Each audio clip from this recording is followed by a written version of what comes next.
Magandang umaga ulit mga kapatid. Ang ating mensahe po rito ay making the best use of our time. Pero hindi po yung panahon na inisip natin. Usually, pag ganito ang title, iba ating nasa kaisipan. Dito po sa Efeso, chapter 5, verse 15, look carefully then how you walk, not as unwise, but as wise, making the best use of the time because the days are evil. So ito po magiging basihan ng ating mensahe, making the best use of our time. Ito po ang ating gustong bigyan pansin sa ating pag-aaral na ito. Alam po niyo ang pagkakaiba po natin sa Diyos. Ang Diyos po ay walang time. Hindi po siya nabubuhay sa panahon. Sapagkat siya ay walang hanggan. In other words, wala siyang simula, wala siyang wakas. Dito sa Isaiah chapter 55, verse 17, for thus says the high and lofty one, who inhabits eternity, whose name is holy. I dwell in the high and holy place, with him who has the contrite and humble spirit, to revive the spirit of the humble, and to revive the heart of the contrite one. Ito po may kaugnayan sa pagpapatawad ng isang nagkasala na nagpapanguba sa harapan ng Diyos.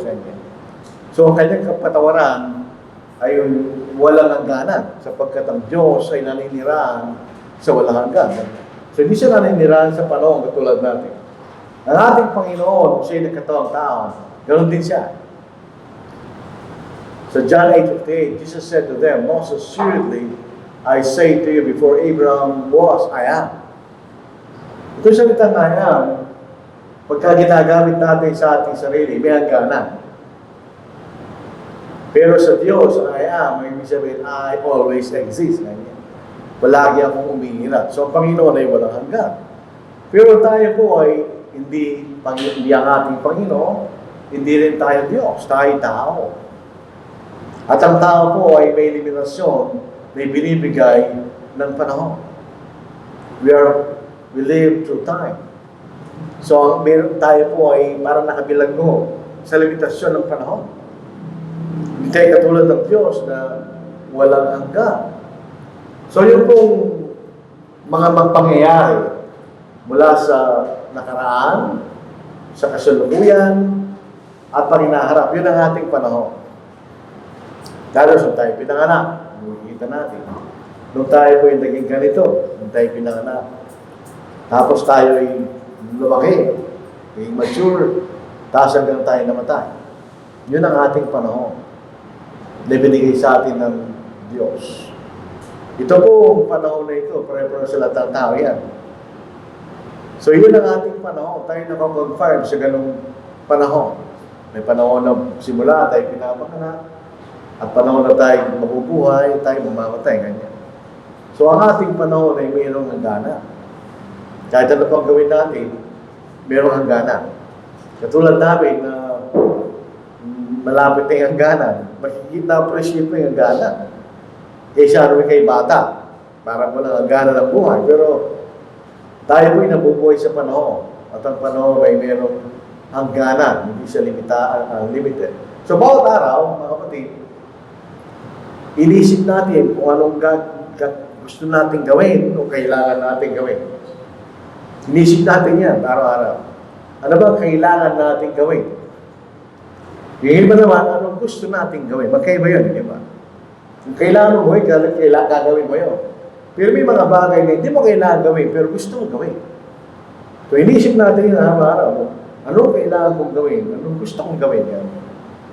Baka nakikita natin, sa lahat ng bagay sa mundo ito, walang equality. Yung po sinasabi ng iba na ang lahat ng tayo maging pantay-pantay, kalokohan yun. Hindi mangyayari kahit kailan. Dahil pag tayo naging pantay-pantay, mamamatay tayo lahat.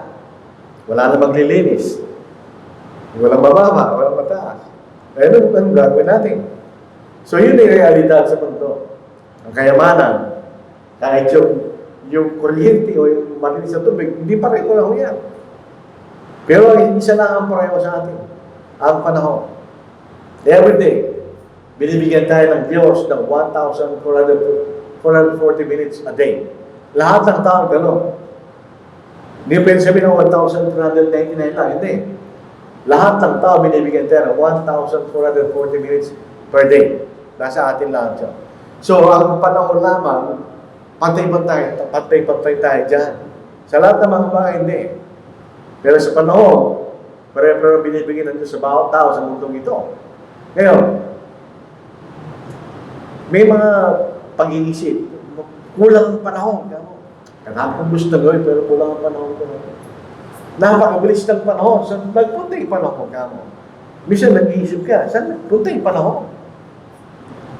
O kaya, pagka meron kang gusto sabihin sa isang tao, gawin natin ito. Oo, gusto ko, pero hahanap ako ng panahon. Marami akong ginagawa kayo. Yun ba yung problema natin? Pero totoo niya, ang problema natin, hindi yun. Ang problema natin yung ating priority. Kaya nagkakaroon tayo ng problema dahil sa ating mga priorities. Gusto yung pangunahin sa gusto natin gawin. Hindi yung panahon. Totoo tandaan natin. Pag gusto mong gawin ng isang bagay, meron kang panahon. Totoo yun.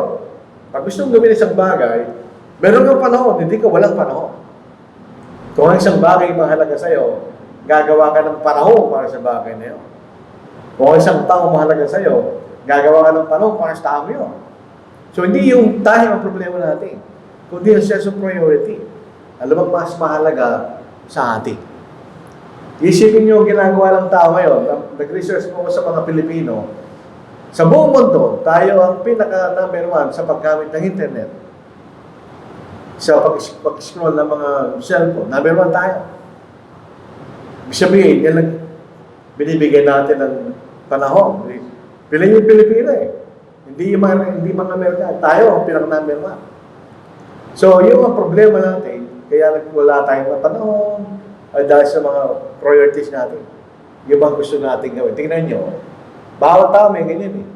Meron tayong panahon sa trabaho, sa pamilya, sa pagkain, sa pagtulog, sa mga hobbies na gusto natin gawin. O kung ikay babae, yung trabaho sa bahay, o sa mga kaibigan, iba.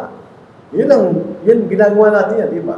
Yung ibang mga bagay natin ginagawa, ay mabuti at kailangan natin gawin. Productive. O kailangan. Pero iba hindi. Totoo yun. Yung mga bagay na ginagawa, hindi naman kailangan gawin. Actually, it's a waste of time. So, in other words, meron tayong division sa ating panahon. So, 1,400 minutes per day, 1,400 minute decisions to make. Anong gagawin sa bawat minuto na binigay sa atin ng Diyos? Lahat ng tao, problema nila yun. Kaya nga sinasabi ni Pablo, be very careful, then how you live. Unang-una, limitado lang ang ating panahon sa mundong ito. Not as unwise, but as wise. Kung isang tao, limitado lang kanyang resource, pag-iisipin niya mabuti kung ano mabuting gawin ko sa resort na yon. Making the most of every opportunity because the days are evil. Ito yung naisulat 2,000 years ago. Yung mga araw ay masama kanya. O fast forward tayo ngayon. Lalo na masamang panahon natin ngayon. Diba? So, ibig sabihin, ito yung mga bagay na inahati natin ng ating oras, ng ating panahon. Kaya sinasabi ni Pablo, mag-ingat tayo kung paano natin ginagamit ng ating panahon. Ganyan. Lalo-lalo na yung mga araw ay masasama ganyan. Maaari tayong ma-derail ng kasamaan ng ating kapaligiran ng ating panahon. Ngayon, ginawa po natin ang purpose mo natin sa ating sermon, yung pagkakamali na ginagawa natin sa panahon. Number 1, sa nakaraan. Lahat po tayo ay may nakaraan. Siyempre, yung binuhay natin nung panahon na yun, lahat tayo merong past, di ba? Lahat nabuhay tayo sa nakaraan. Ngayon, ang mga bagay na nangyari sa nakaraan, pwede siya maging mabuti. Katulad po sa Bible, may mga bagay na isunod sa Old Testament, na hindi na natin Testament ko, hindi natin kailangan sundin. Pero pag binabasa natin yung mga bagay na ginawa ng mga tao nung nakaraang panahon sa Biblia, meron tayong matututunan. Basahin mo natin. Now all these things happened to them as examples, Sabihin, uliran sa atin. And they were written for our admonition, upon whom the ends of the ages have come. So ito yung isulat para sa ating natututo. Pero hindi naman tayo nabuhay sa Old Testament. May mga example ng mga taong tapat. Makikita natin, example ng mga taong lumabag sa Diyos at pinurusahan niya. Makikita rin natin. At yung magbibigay sa atin ng motivation na gawin natin ang kalooban ng Diyos. Diba? Ngayon, at kailangan natin gawin sa nakaraan, ay pabayaan na natin ang nakaraan. Let go of the past. Hindi tayo nabubuhay sa nakaraang panahon.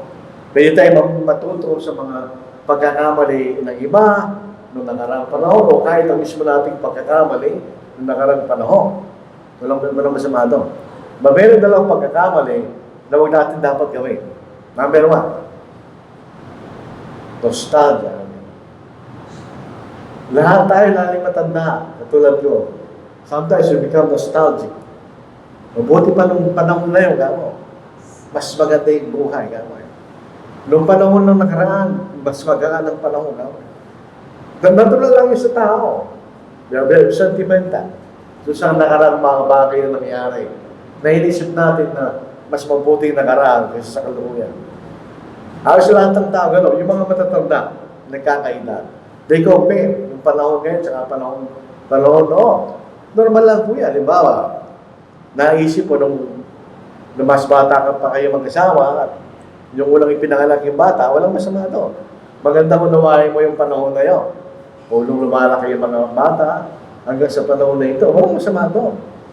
Nagbibigay siya ng alaala ng mga bagay na magandang nangyari ng panahon na yun. So, natural lang sa tao yun. Pero pwede na ang nostalgia ay maging kasalanan. Pag you dwell on the past, masyado, pwede ka magkasala sa Diyos. Pasilin po natin.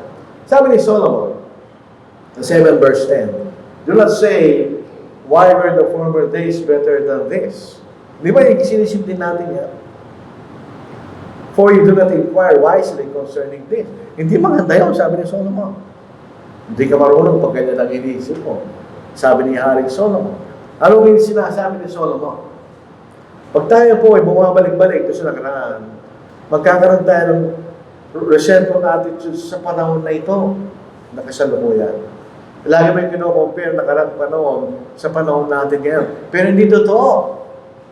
Hindi totoo yung mga bagay ng nakaraan na mas mabuti sa mga bagay sa kasalukuyan. Pareho may masama, pareho may mas mabuti.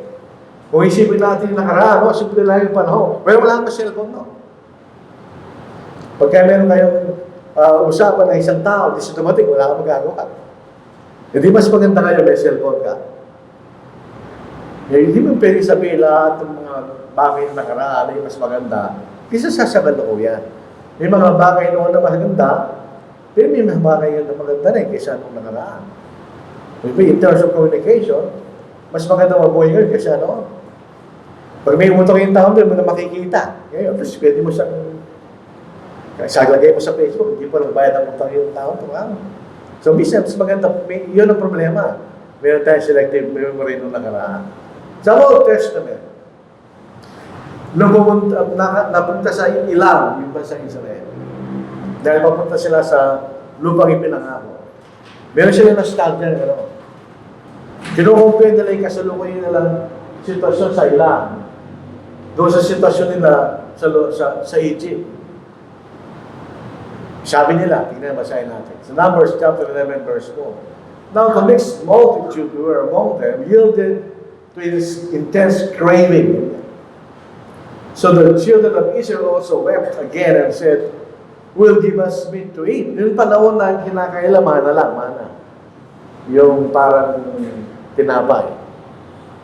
We remember the fish which we ate freely in Egypt. Ganyan. Bumabalik sila doon. The cucumbers, the melons, the leeks, the onions, and the garlic. Ganyan. Dito anong kinakain natin? Puro tinapay. Ganyan. So, nagiging nostalgic sila doon sa pinanggalingan nila. May isang bagay nakalimutan nila. Hindi lahat ng mga bagay sa Egypto ay maganda. For one, sila ay alipin sa Egypto. Ngayon, kahit sila nahihirapan doon sa ilang temporary dahil mapunta sila sa pinangakong lupain ng Diyos, malaya sila. Sila ay nasa kalinga ng Diyos. E samantalang sa Egypto, sila ay mga alipin. at pinahirapan ng mga Egyptian. Nagkasala ba sila? Oo. Dahil naging alipin sila ng kasalanan at ang nakaraan, hindi nila nalalaman yung blessings ng kasalukuyan. So, nagiging kasalanan ang nostalgia pagka ganun. Pangalawa, nung ginawa nila yung temple sa Jerusalem sa pangalawang pagkakataon. Hindi ko po alam kung ito talaga yung second temple. Pag ginugol ba, yun lumalabas. Ginawa nila yung second temple, pagbalik nila mula sa Babylon. Dahil sinira nila yung mga Tsar yung temple sa Jerusalem. Winasak niya yun. So ngayon, pabalik sila sa pagkalipit, ginawa nila muli yung templo. Pati ngayon, dalawa yung uri ng tao. Dito sa Ezra, chapter 3, verse 11, hanggang verse 12. And they sang responsibly, praising and giving thanks to the Lord. For His good, for His mercy endures forever toward Israel. Then all the people shouted with a great shout when they praised the Lord because the foundation of the house of the Lord was laid. Yun ang bahagi. Kaya yung mga mas matanda na nakita nila yung unang templo, hindi ganun damdamin nila. Basahin natin. But many of the priests and Levites and heads of the fathers' houses, old men who had seen the first temple, wept with a loud voice when the foundation of this temple was laid before their eyes. Yet many shouted aloud for joy. Bakit sila malungkot? Dahil kung kumpara yung templo ni Solomon, mas maganda yun. Kaysa sa kalukuyang templong ito. So, doon sa kanilang evil nostalgia, nalilimutan nila, at least may templo na ginawa ng Diyos. Kinukumpara nila yung magandang templo ni Solomon na sinila na Nebuchadnezzar, kaysa sa templo na pinahintulutan ng Diyos na kailangan tayo. Yung ibang mga tao na hindi na nakita yung walang templo, masaya sila. Pero yung mga tao matatanda na nakita nila yung walang templo, sila masaya. Sila nalulungkot dahil kinukumpara nila yung walang templo sa pangalang templo.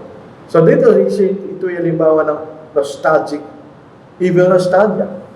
Nagiging alipin ka ng nakaraan na hindi mo nakikita yung mabuting bagay sa kasalukuyan na ibinibigay sa atin ng Diyos. So nostalgia, walang masama. Pero pag nagiging obsessive ka sa nostalgia, na nalilimutan mo na yung kasalukuyang binibigay na biyaya siya, nagkakasala ka sa harapan ng Diyos. Pangalawa, kapatid, hindi na simple nostalgia na sinasabi ng Biblia. Kung nakapokus tayo sa magagandang bagay noon, allegedly, hindi natin ma-appreciate yung biyaya ng Diyos sa kasalukuyan. It's a form of covetousness. Meron kang masinting pagnanasa sa nakaraan. Alam mo masama daw, ulitin natin. Ang paglaban sa covetousness ay pagpapasalamat. Lahat ng tinatanggap sa Diyos, magpasalamat ka. Kasi kahit ano man yan, hindi na mabuti pa rin para sa atin. Pero kung tayo natatalo ng makasalanang pagmamahal sa nakaraan, hindi na natin nabibilang yung biyayang kasalukuyang binibigay sa atin ng Diyos. Dahil nakatungkad doon sa nakaraan. Natapos na. Hindi pa, wala na yun. Pero nalilimutan mo ngayon yung biyayang binibigay sa iyo ng Diyos sa kasalukuyang panahon. Number 2, regret. Lahat tayo sa building nito, we have regrets. Otherwise, hindi ka tao. Pero once upon a time, may nagkamali. Once upon a time, meron kang dapat ginawa, hindi mo ginawa. Yun ay regret. A definition of regret, a feeling of sadness, repentance, or disappointment over something that has happened or been done. Ito yung mga bagay, nagkamali kang ginawa, hindi mo ginawa, etc. You lost opportunity nga mo. May regret yun. So lahat ng tao may regret. Hindi naman masama yun. Not all regret is sinful. Kasi sa katotohanan, pag tayo nagkasala sa nakaraan, it's just appropriate na tayo po ay malungkot. Dahil alam po natin, nagkasala tayo sa Diyos.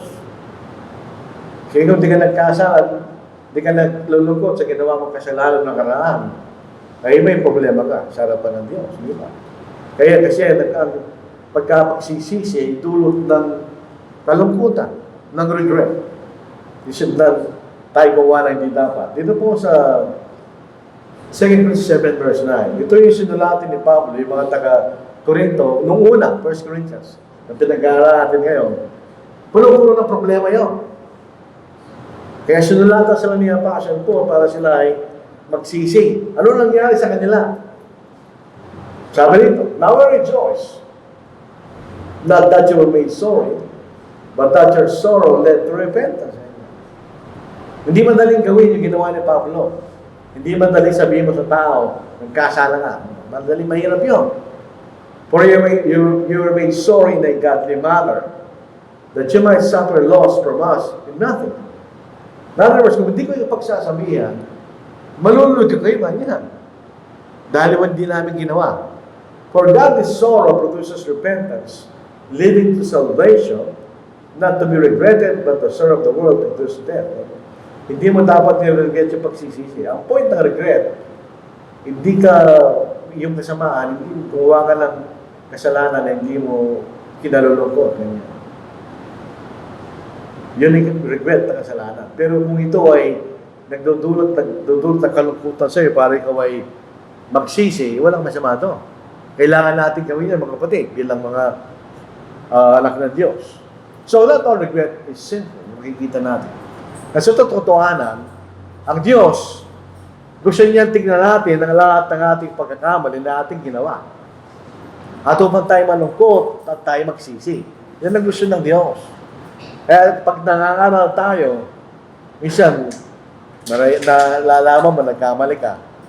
Ang gusto ng Diyos, magsisi ka. Magkaroon ka ng kalungkutan doon sa iyong pagkakasala. Ngayon, ang problema, yung sinful regret, ito yung nasaktan ka noong nakaraan, o nagkasala ka noong nakaraan, pero doon ka pa rin. Hindi mo kinalilimutan, ganyan. So, ano mangyayari sa'yo? Ika'y alipin ng nakaraan na wala ka ng kasiyahan sa kasalukuyan. Kasi doon ang iniisip mo eh. Masyado ka nakatuon doon. Sasabihin mo, hindi ko mapaniwala ang ginawa ko yun. O patatawarin ko ba ako ng Diyos sa mga bagay na ginawa. Yun ang masamang regret. Makikita natin. Kung tayo masyadong nalulungkot sa mga bagay na ating ginawa. Tingnan niyo si Judas. Bakit nagkamatay siya? Actually, si Judas, nagkaroon siya ng regret na ginawa niya yun eh. Bakit ko pinagbili ng aking Panginoon? Kaya sa 30 piraso ng pila.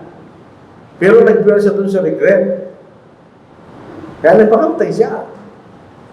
Hindi niya alam na meron pa rin siya pag-asa na patatawanan siya ng Diyos. Tingnan ninyo, dito sa Matthew 27, verse 3 to 5. Then Judas' betrayer, seeing that he had been condemned, was remorseful and brought back the 30 pieces of silver to the chief priests and elders, saying, I have sinned by betraying innocent blood. Mali, tama naman yun. Inilan siya ng kamay, kasama siya. And they said, what is that to us? Pakilang po sa'yo, kaya ginamit lang siya ng mga chief priests eh. You see to it, bahala sa buhay mo, kanya. Ngayon, nalungkot si Judas, tinapon niya yung pilag, at sinay pa kamatay. Dahil mo sa simple regret. I-contrast natin siya kay Apostle Peter. Si Judas, binitray niya yung Panginoon eh. Si Peter, binitray niya yung Panginoon. Pinagkailan niya yung Panginoon ng 3 beses. Dito si Pedro, gawin ginawa, 3 beses siyang pinagkanulo ng ating Panginoon. Pero hindi siya nag-dwell doon sa regret. Siya po ay nagsisi at alam niya pinatawag siya ng Panginoon. Hindi siya nagpakamatay. Siya ginamit siya ng Panginoon sa kanyang kaharian. Masaya na sa John chapter 21. So when they had eaten breakfast, Jesus said to Simon Peter, Simon, son of Jonah, do you love me more than this? He said to him, yes, Lord, you know that I love you. And he said to him, feed my lambs. He said to him again a second time, Simon, son of Jonah, do you love me? He said to him, yes, Lord, you know that I love you. He said to him, tend my sheep. He said to him the third time, Simon, son of Jonah, do you love me? Peter was grieved because he said to him the third time, do you love me? And he said to him, Lord, you know all things, you know that I love you. set him to feed my sheep. Eh? Si Pedro na nagkadala 3 beses sa ating Panginoon, siya ginamit ng Diyos para buksan niya ang kaharian, una sa mga Hudyo, pangalawa sa mga Gentiles. Pareho lang ginawa nila, pinagkadala ng Panginoon. Yung isa, dahil siya nag-regret, nagpakamatay siya. Si Pedro nag-regret din yan, nagsisi siya. Kaya lang, alam niya pinatawad siya ng Panginoon, so imumohon at maglingkod sa kaharian. So yun ay regret na hindi masama, makikita natin. Si Satanas, hindi ko po alam ang issue ni Satanas eh. Pero kung alam Satanas, siguro yan. Si Satanas, gusto niya tayo manatili sa regret. Isipin natin, yung karapat-dapat sa Diyos, sapagkat napakalaki ng aking kasalanan. Gusto niya manatili tayo doon. Dahil pag nanatili ka doon, hindi ka maliligtas. Malulungkot ka na lang, pero hindi ka maliligtas. Ang gusto ng Diyos, tayo mag-regret. Totoo yun. Pero ito yung stepping stone. Yung message hindi manatili ka doon sa regret. It's a stepping stone. Ganyan. Okay? Kaya nag-regret, nagkasala ka. Totoo yun. Pero alam mo, pinatawad na kita. So sabi ni Apostle Paul sa Philippians 3:13, Brethren, I do not count myself to have apprehended. Hindi ka tulad ng mga Baptist, once saved, always saved. Hindi sinasabi yun. But one thing I do, forgetting those things which are behind, and reaching forward to those things which are ahead. So kalimutan mo na, Pablo, sabi ng Diyos. Pinatawad na kita, ang pakilaman mo kanya, yung nasa harapan mo, na dapat mong gawin. So, tayo, kailangan din nating patawaran ng ating sarili sa mga bagay nating ginawa. Huwag tayo mag-dwell sa mga bagay na mali na ating ginawa. Pinatawad tayo ng Diyos eh. And ano mang kasalanan gawin natin, gano'n mang kakaraman-dumal, wala nang karaman-dumal na kasalanan na pinatay nila ng Diyos. Pero sila'y pinatawad ng Diyos. Diba? Sa 1 John, chapter 1, ito sabi ni Apostle John, tayo po kung tayo lumalakad sa liwanag, tulad natin, nagsusumingan po tayo na lumalakad sa liwanag. Pag tayo patatawarin ng dugo ng Panginoon, naipit po ito. Biblia na ito.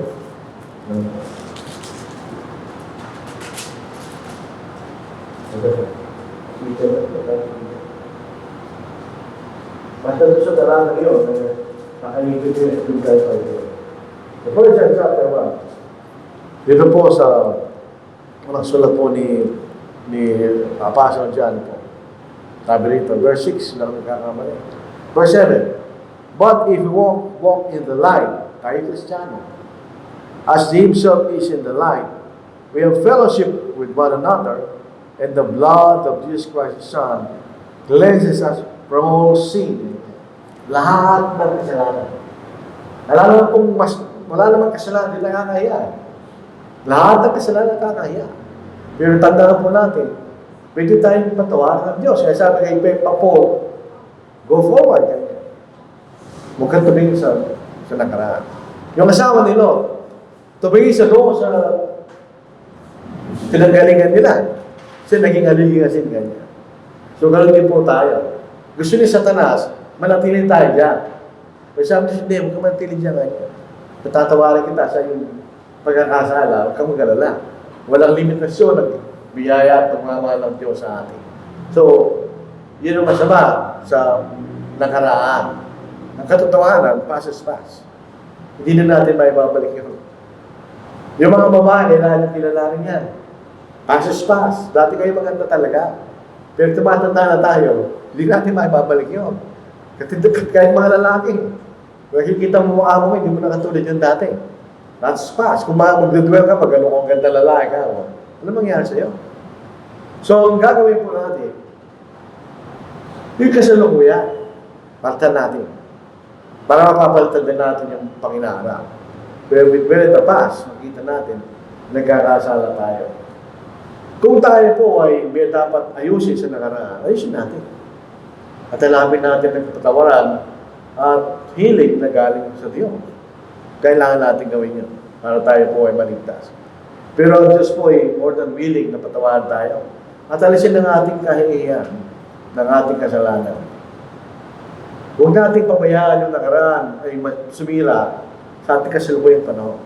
Yun po ang kasalanan na pwedeng gawin natin sa nakaraan. Regret at sinful nostalgia.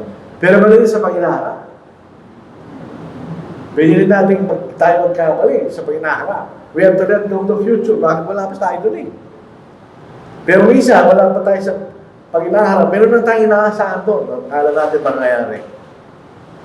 Eh, pag hindi nangyari, para tayo. So yung anticipation, ito ay isang bagay na pagkakamali sa pag-inaharap. We are looking forward to something in the future. Not necessarily simple, siyempre. May katulad po ng nostalgia, pagka iniibot natin na mangyayari sa pag-inaharap, kasalanan din yun. Kahit sa form of escape, lang kasalukuyan, kasi lumitingin ka na sa pag-inaharap. Halimbawa, nag-aaral ka, palpak ka. Instead na ayusin mo yung kapalpakan mo, nasabihin mo, isa pang hinaharap, magyayaman ako. Yan ang masama sa anticipation. Inukubed natin yung next stage of life para makatakas tayo sa panginaharap. Kaya hindi, ganyan. Magaganda po ito sa panginaharap. Kumisan, pag tayo po dissatisfied sa kasalukuyan, hindi tayo nasisya sa kasalukuyang panahon. Ito yung covetousness ng panginaharap. Anong gagawin mo? Pag kayo ay hindi masaya kayo, gusto mo magkaroon ng bagay para kayo maging masaya. At iniisip mo sa panginaharap, yun yung may bibigay sa'yo. Because you're not satisfied ngayon sa kasalukuyang panahon. Dito po sa Hebrews chapter 13 verse 5. Ito pa rin ang sagot. We have to be satisfied sa pagkasalukuyan mong panahon. Hindi yung you try to escape, isipin mo, mas maganda ang naghihintay sa akin sa panginaharap. Paano nalaman yun? Wala pa tayo sa panginaharap. So 13 verse 5. Make sure that your character is free from the love of money and covetousness. Be content with what you have. For himself has said, I will never desert you, nor will I ever forsake you. So ano meron ka sa kasalukuyan, sabi ng Panginoon, yan, magpasalamat ka na to. Wala namang perfectong sitwasyon ng mga tao. Di ba mga kapatid? Pangalawa, anxiety. Nararanasan natin yan pag tumatanda. Tumatanda ka na, mahihina ka ng amo, ano kayong mangyayari sa akin? Paano kung mapupuhay sa panginaharap pag wala na akong kinikita? Pag mahihina ka na, hindi ka tulad na ngayon, malakas ka pa rin, meron kang kaparangalan ka. That's anxiety. Sa panahon natin ngayon, gano'n na mga tao. They are always anxious. Parang may anxiety. Kahit sa pinakamagandang lugar na hindi katulad sa Pilipinas, meron pa rin silang anxiety. Meron silang stress. Doon kay na Brother Ronnie, ganda ng buhay doon, kung tutuusin kaysa para sa atin. Meron pa rin silang anxiety. So ano ang anxiety sa panginaharap? Makikita natin. Yung anticipation, sasabihin niya, mas masaya sa pag-inaharap.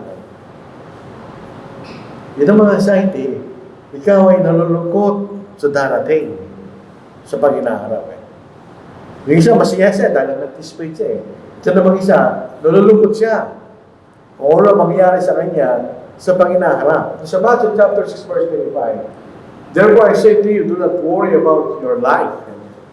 Hindi ibig sabihin you're irresponsible. Hindi ha. You're responsible, meron kang gagawin sa buhay mo.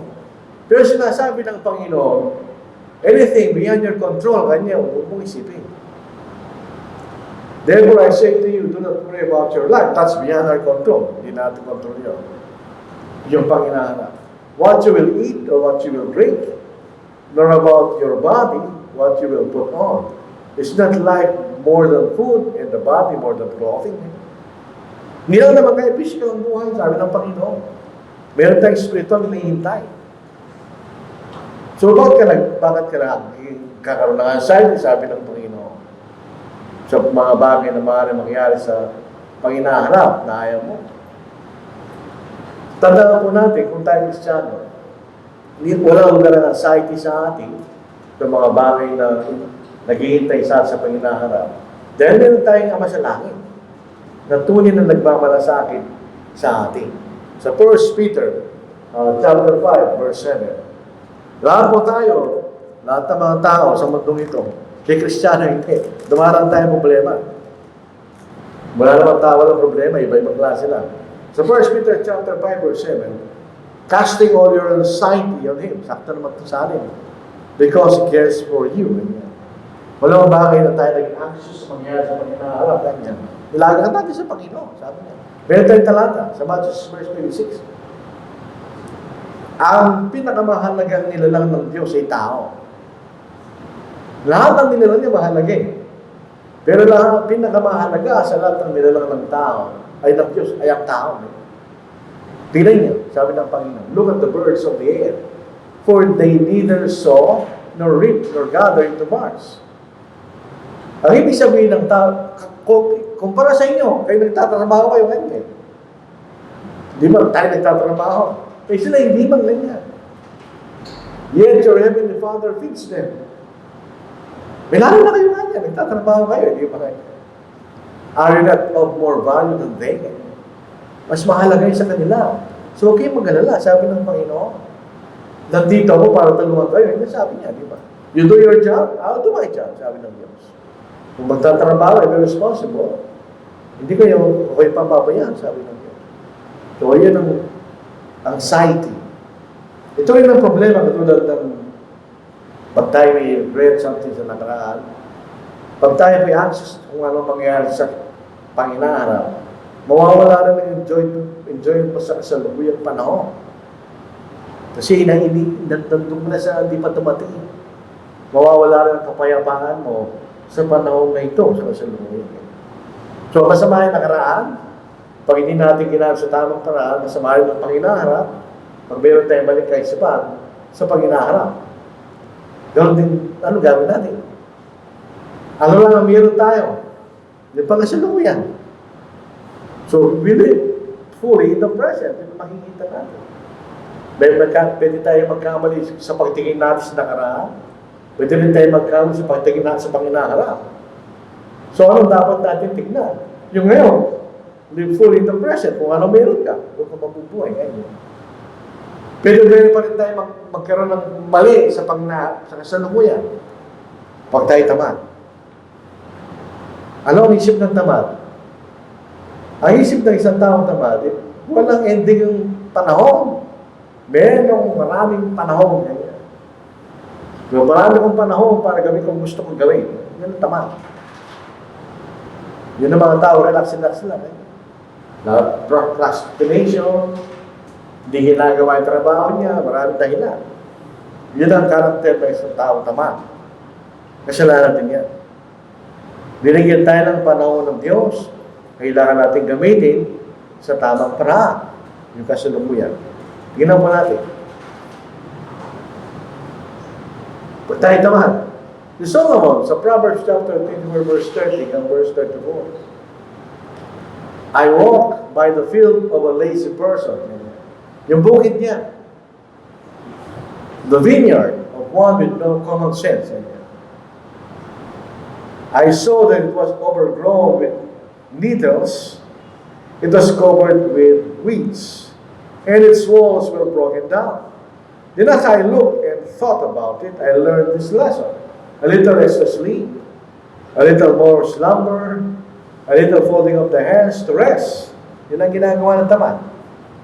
Then poverty will pounce on you like a bandit. Some magnanakaw. Scarcity will attack you like an armed robber. Kung gano'n ka sabi ni David, ito po yung New Living Translation. Pag gano'n ka sabi ni David, magiging ka sa buhay kanya.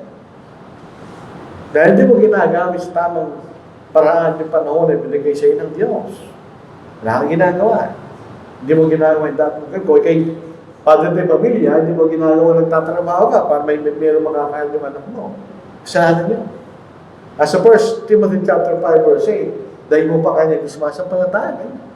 Pag hindi mo ginagawa nararapat sa iyong pamilya. So, ang isang tamad ng tao ay parang tao na ginagastos yung pera niya sa isang paraan na hindi nararapat. Ginugugol niya yung kanyang panahon wastefully. Hindi niya ginagamit sa tamang paraan. Kaya, kasalanan po yan. So, baliktad naman. Yung masyadong maraming ginagawa. Business. Kaya siguro dyan ang galing sa business. Kasalanan din. Ito yung tao, kulang ang panahon buhay niya. At bago mong dapat gawin, kanya. Ito yung compulsively busy person. Ito yung tayo naniniwala ng Diyos, kulang ang binigay sa ating panahon. Kanya. Ano mangyari sa kanya? Lagi sa pagod. Overcommitted. Kasi masyadong sa maraming ginagawa. At gustong gawin. Kaya ano mangyari sa kanya? May problema siya. So, Exodus chapter 20 verse 8. Pinag-aaralan ko po itong paksa ito. Meron dahilan bakit binigyan sila ng pahinga ng Diyos. Hindi lang spiritually, magkaroon sila ng panahon ng meditation sa kalooban ng Diyos. Binibigyan sila ng kapahinga. Nalalaman ng Diyos na ikaw nagtatrabaho, kailangan mo rin magpahinga. Dito sa Exodus 20 verse 8. Remember the Sabbath day to keep it holy. 6 days you shall labor and do all the work, but the 7th day is the Sabbath of the Lord your God. In it you shall do no work, you, nor your son, nor your daughter, nor your male servant, nor your female servant, nor your cattle, nor your stranger, which within your gates. So binigyan sila ng pagkakataon na magpahinga doon sa ilang mga bagay na kailang ginagawa kanya. So spiritually, mayroong significance. Physically, mayroong significance. Kung hindi mo magpapahingayin yung cattle, mamamatay yan. Kanya. Kung hindi magpapahingayin yung likod mong lalaki, babae, magkakasakit yan. Di ba? So binigyan sila ng opportunity na magpahinga basta Israel. Sa araw sila mag-break sa mga bagay na dapat nilang gawin sa araw-araw. Nagkaroon sila ng rest. Ngayon, yung keep the Sabbath day holy. Sa punta na bisa natin, hindi siya kasing serious yung tao sa do not commit adultery or do not murder. Hindi sila magkapareho. Yun, hindi ka lang nagpahinga eh. Ito, yung commit adultery, yung ibang pagpapatay ng tao na walang dahilan. Pero pareho lang kailang kaparusahan. Pag kayo nag-commit adultery, sa Old Testament, papatay kayo lang. Hanggang kayo mamatay. Pag kayo pumatay ng tao na papatay ka rin, kayo mamatay. Ganoon din ang Sabbath day. Exodus chapter 31, verse 15. Work shall be done for 6 days, but the 7th is the Sabbath of rest, holy to the Lord. Whoever does any work on the Sabbath day, he shall surely be put to death. Ang kasalanan mo lang, hindi ka nagpahinga, pero napatay ka ng Diyos. So, gano'n ang emphasis ng kahalagaan ng Diyos na ikay magpahinga sa Sabbath day. Ganyan.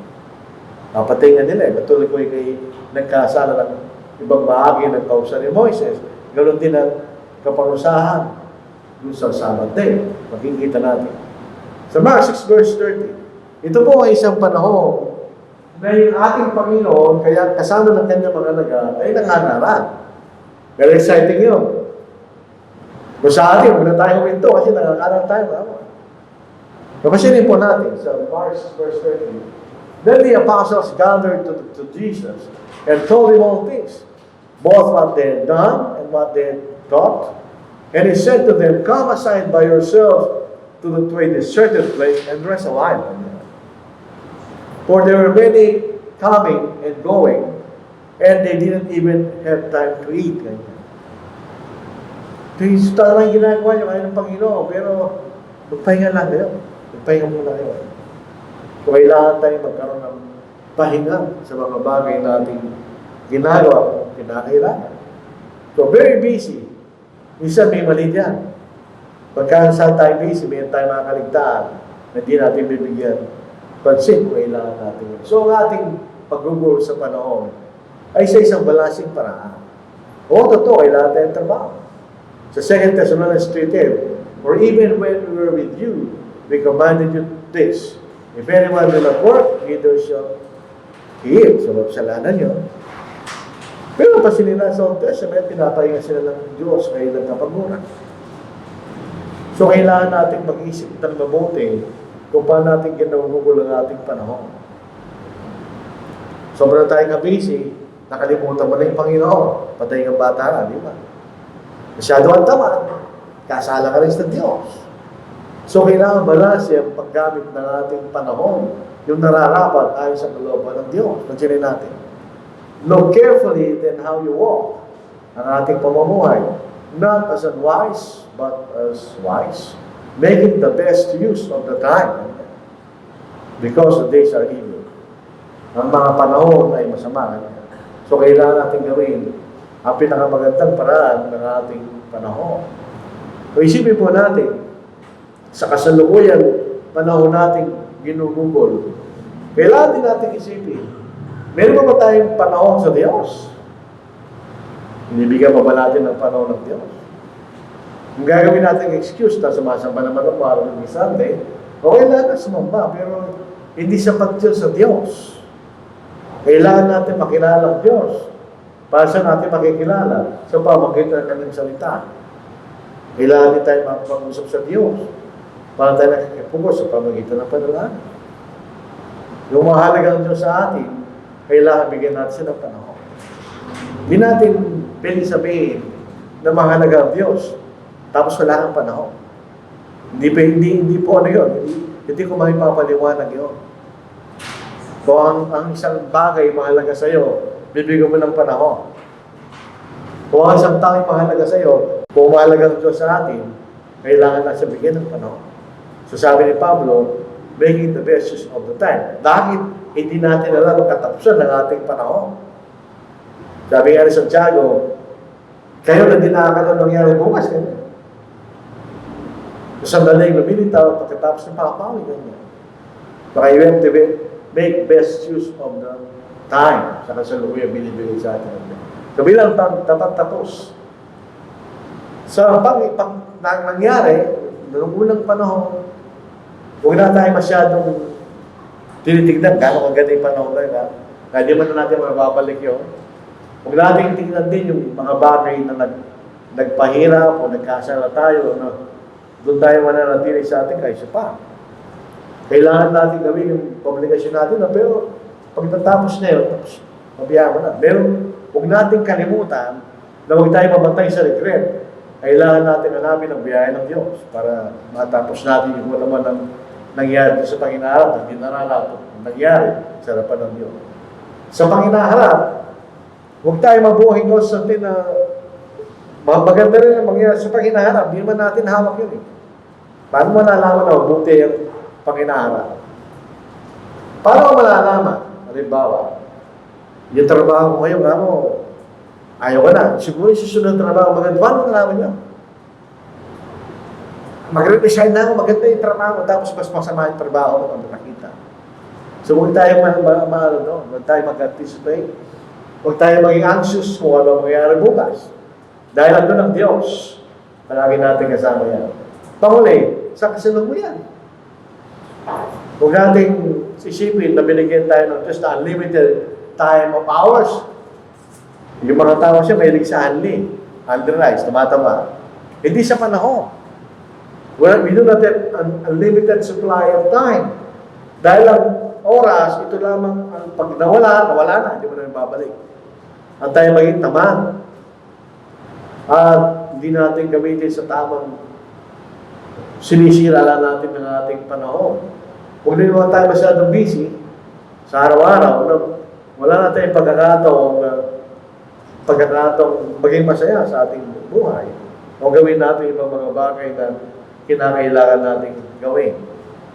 Sabihin, maraming mga pangyayari ganyan. Mag-abroad sila para gumanda yung buhay namin ganyan.